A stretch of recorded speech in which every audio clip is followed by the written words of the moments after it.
There are people who sort of transcended the self, the Buddhas and the Jesuses and the Mohammeds of the world.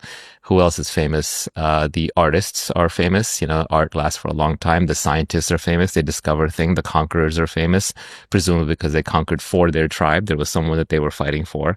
So generally, the higher up you rise by doing things for greater and greater groups of people, even though it may be considered tyrannical or negative. Like, Genghis Khan is famous, but to the Mongols, he was doing good. To the rest of them, not so much. Uh, the higher level you're operating at, the more people you're taking care of, the more you sort of earn respect and fame. And I think those are good reasons to be famous.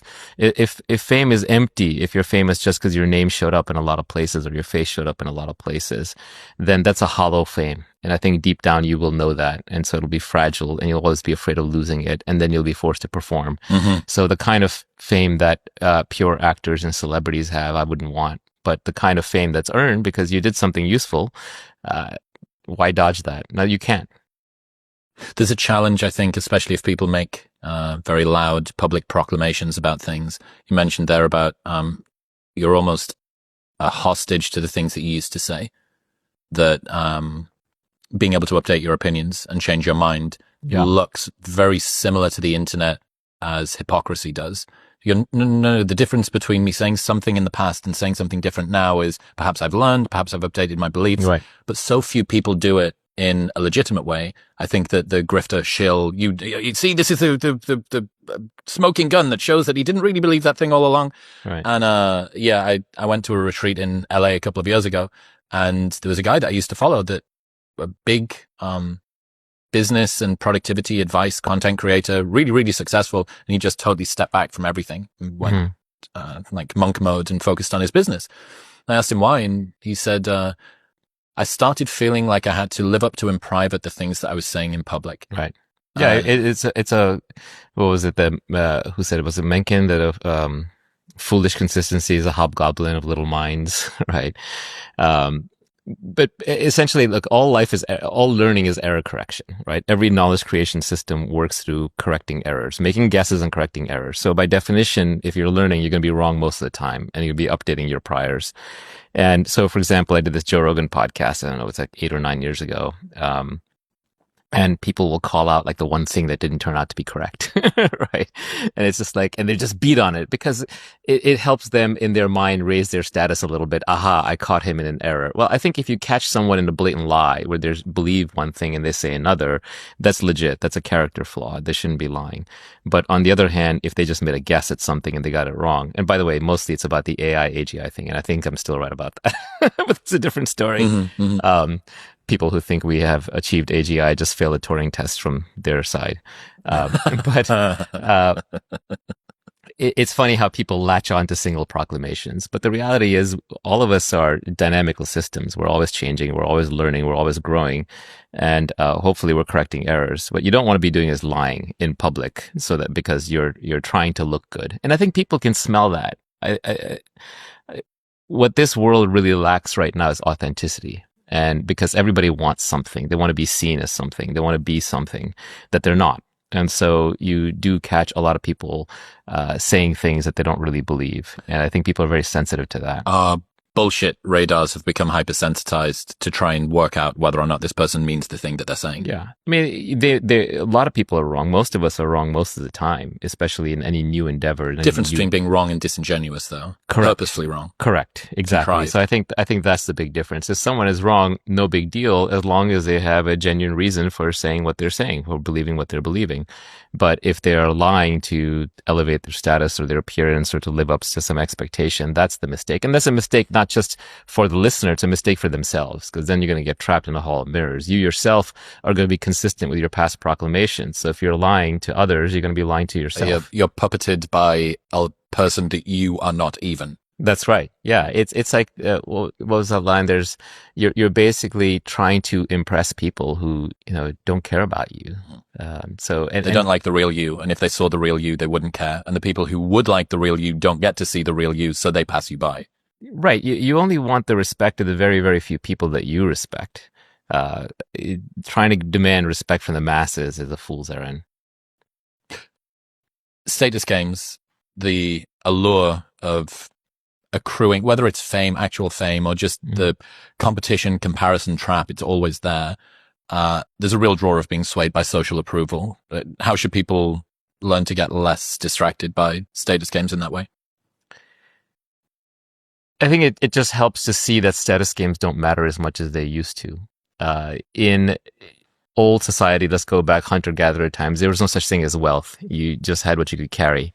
There was no stored wealth. So wealth games didn't really exist, wealth creation games. All that existed was status games. If you were high status, then you got what little was available first. But even back then, you had to earn your status by taking care of the tribe. Now we have wealth creation where you can actually create a product or a service. You can scale that product or service and you can provide abundance for a lot of people. And that's not zero sum. That's a positive sum game. I can be wealthy. You can be wealthy. We can create things together.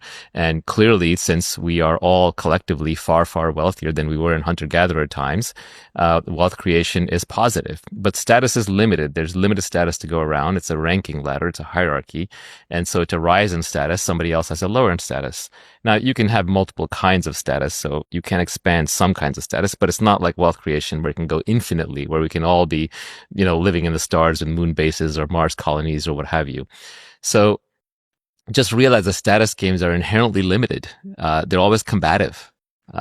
They always require direct combat, whereas wealth creation games can be just you're creating products. You don't have to fight anybody else. Yes, in the marketplace, your product has to succeed, but that's not quite the same as invective against other people or being angry with other people or feeling pushed down or pushed up or having a beef with somebody. So I would argue that wealth creation games are both more pleasant. They're positive sum, and they actually have concrete material returns. If you have more money, you can buy more things. Show me where you can exchange your status at the bank. Exactly. Yeah, it's vague and it's fuzzy. Now, you see people get rich. They have money. What do they want? They want status. So they go to Hollywood, start starring in movies. They donate to nonprofits. They go to Cannes or Davos or what have you. And they start trying to trade the money for status. So, people always want what they don't have. And we are evolutionarily hardwired for status because, as I said, wealth creation didn't really exist until the agricultural revolution, when you could store grain, and then the industrial revolution took it to another level, and now the information age is taking it to yet another level. But there's never been an easier time to make money. Yes, it's still hard, but there's never been an easier time to create wealth because there's so much leverage out there. There's so much opportunity. You still have to go find it. It's not easy. It's not going to fall on your lap, and you have to learn something and know something and do something interesting. But nevertheless, it's possible to many more people. A few hundred years ago, you were born a serf. You were going to die a serf. There was almost no way out of that. That's changed. And so I would argue that you're better off focusing on wealth games and status games. If you're trying to build up, for example, your following on a social network and get famous and then get rich off of being famous, that's a much harder path than getting rich first. And then go for your fame afterwards would be my advice.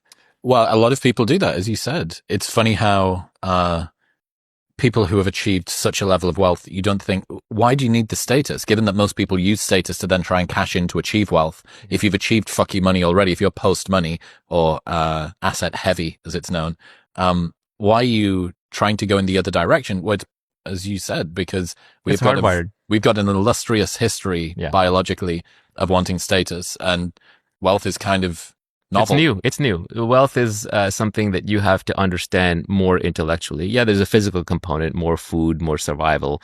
But to truly understand the effects and the powers and the abilities and limitations and the advantages and disadvantages of wealth, you have to use your neocortex a lot more. Does that mean it's not limbic? The reason to play the game is to win the game and be done with it is harder to win and be done with for status than it is for wealth? That's a good observation. I hadn't thought that through, but you're right. Yeah, I think that's right. I think people will always want more status, but I think you can be satisfied at a certain level of wealth. Well, you always have this sort of sense, and this is what leaderboards are, right? This is the iTunes Billboard chart. That's right. And it is zero sum. Right. And it is, I guess, the Forbes richest people on the planet. Yeah, that one's harder to climb the ladder on. But the fact that, for example, iTunes and YouTube can put you in competition against your contemporaries every single day and make you go up and down and show you likes and comments and ratings. This is how much you fell. This is how much you're up. Yeah. Exactly. They'll keep you running on that treadmill forever. Jimmy Carr has this cool idea where he says trajectory is more important than position. So if you are number 101 in the world, but last year you were number 200, versus you're number 2 in the world, but last year you were number 1, there is this sense of the deceleration is very, very tangible. And it's why, again, it goes back to evolution. Something that is bleeding eventually dies unless you stop the bleeding. So you're hardwired not to lose what you have. And because we evolved in conditions where we're so close to just not surviving, you don't want to give anything up. It's hardwired into us to not give anything up. So you grip tightly. That's right.